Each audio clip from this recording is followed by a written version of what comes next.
ગુજરાત પ્રવાસન નિગમ અને સુરત મ્યુનિસિપલ કોર્પોરેશનના સહયોગથી 10 જાન્યુઆરી 2024ને બુધવારના રોજ અડાજણ રિવરફ્રન્ટ ગ્રાઉન્ડ ખાતે સવારથી સાંજ સુધી આંતરરાષ્ટ્રીય પતંગ મહોત્સવનું આયોજન કરવામાં આવ્યું હતું। આ પતંગ મહોત્સવ દરમિયાન છેલ્લા 10 વર્ષથી દેશ વિદેશમાં પતંગ ઉડાવનાર નીતિશ લકુમે પણ પોતાનો પતંગોનું પ્રદર્શન કર્યું હતું।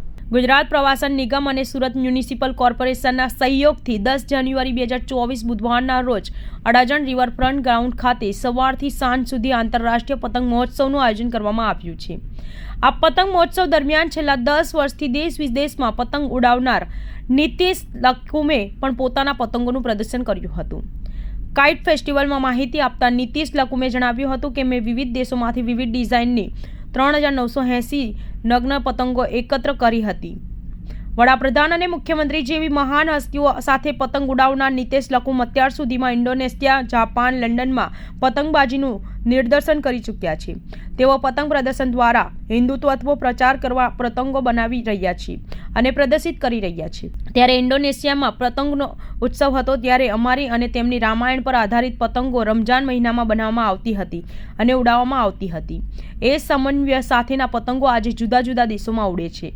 અહીં પતંગો બનાવીને પ્રદર્શનમાં લઈ જવામાં આવતી હતી। તે સમયે વડાપ્રધાનનું પ્રતિનિધિત્વ મંડળ સાથે અમારી હતું અને આજે જો વડાપ્રધાન નરેન્દ્ર મોદી આટલું મોટું મંદિર બનાવી શકતા હોય તો હું ભગવાન રામલલ્લાના મંદિર સાથે 75 ફૂટનો નાનો પતંગ બનાવીને ચાલો અયોધ્યા જઈએના નારા સાથે સુરતના લોકોને અયોધ્યા તરફ જવા પ્રેરિત કરી રહ્યો છું।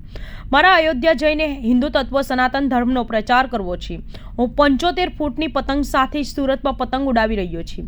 ત્યારે મને ગર્વ છે કે ભગવાન રામ અને વડાપ્રધાન નરેન્દ્ર મોદીના આશીર્વાદથી હું આ કાર્ય પૂર્ણ કરી રહ્યો છું। રામ નામ સાથેના ભગવાન રામ અને નરેન્દ્ર મોદીનું પોસ્ટર છે। પતંગમાં અયોધ્યા અને ભગવાન રામના મંદિરને ધનુષ અને બાણ સાથે દર્શાવવામાં આવ્યું છે।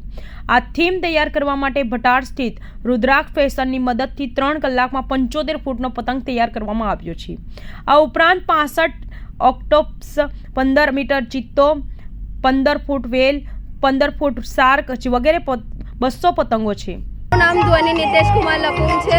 હું સુરત ગુજરાતથી છું। અમે 10 વર્ષથી ઇન્ટરનેશનલ કાઇટ ફ્લાઇંગ કરી રહ્યા છે અને આજે 22 તારીખે જે PM મોદી દ્વારા રામ મંદિરનું થવાનું ઉદ્ઘાટન એના પર અમારી મેઇન થીમ છે અને અમને ખૂબ જ આનંદ થઈ રહ્યો છે। મેં 19 યર્સની છું, ગ્રેજ્યુએશન કરું છું અને લાસ્ટ 10 વર્ષ નાનપણથી મેં મારા પપ્પાને જોઈને પતંગ ઉડાવું છું અને એમની સાથે જાઉં છું અને આગળ જઈને પણ હું પપ્પા સાથે જઈશ અને એમના પાછળ પણ હું ચાલીશ અને મને ખૂબ આનંદ છે। આનો શોખ તને કેવી રીતે ઉદ્ભવ્યો?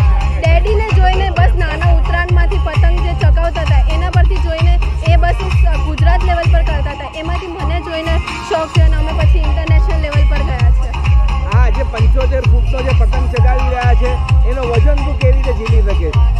એ એક સ્ટ્રેન્થ છે, જે હિંમત, એક્સાઇટમેન્ટ, શોખ હોય ને એને કારણે આટલું થાય છે। એ વજન ભલે છે પણ જે અમને અંદરથી ઈચ્છા, એક્સાઇટમેન્ટ હોય છે તે કંઈ અલગ જ હોય છે અને એ વજન પછી ત્યારે દેખાતું જ નથી કે આટલું હોય છે વજન।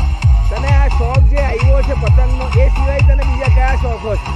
મને બીજા ઘણા બધા છે, જેમ કરીને ડ્રોઈંગ કરીને છે, પતંગની ડિઝાઇનિંગ બધું કરવાનું હોય, સ્ટિચિંગનું કામ છે, એની અંદરનું જે વર્ક ડિટેલિંગમાં કરવાનું હોય એ બહુ બધું છે। ભલે હું એન્જિનિયરિંગનું ભણી રહેલું છે પણ સાઈડમાં પણ મને આ ડ્રોઈંગ, કાઇટ્સ બહુ બધું બીજાનું શોખ છે સાથે। તારા જેવા બીજા છોકરાઓને તું શું સંદેશ પાઠવશે? હું બસ બીજા છોકરાને કે ભણવા પર તો ધ્યાન આપો જ પણ સાથે બીજી બધી એક્ટિવિટીઝ છે એના પર પણ ધ્યાન આપો। ભણવાનું એટલું મહત્ત્વ નથી, એના વગર એવું નથી કે દુનિયા અટકી જાય છે, પણ આ ભણશો તો પણ તમને કામ લાગશે